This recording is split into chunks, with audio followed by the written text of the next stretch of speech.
Welcome to Man Does Tech, where I solve the problems you didn't even know you had.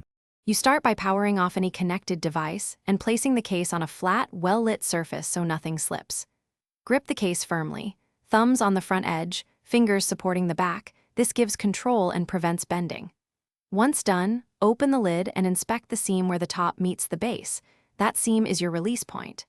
Insert a thin plastic pick gently at the seam, making sure you avoid metal tools that can damage the finish or internal clips.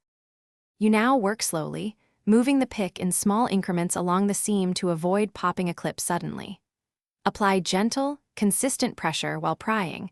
This helps disengage internal clips without cracking the plastic. Once one side loosens, continue around the perimeter using a plastic pry tool. Keep the lid open to reduce tension on internal ribbons. Make sure to pause and look for battery edges or connectors. Those sit near the hinge and can be damaged if you force the halves apart. You finish by lifting the cover evenly off the base, avoiding any twisting motions that can snap clips or cables. If a ribbon cable detaches, reconnect it carefully by aligning the contacts and sliding the connector home. This restores lid status detection. Once closed, reassemble gently and charge the case to verify charging and LED behavior. If the case doesn't power or something rattles, try reseating clips and connectors.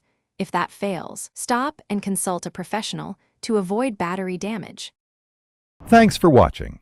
If you found this helpful, don't forget to like and subscribe.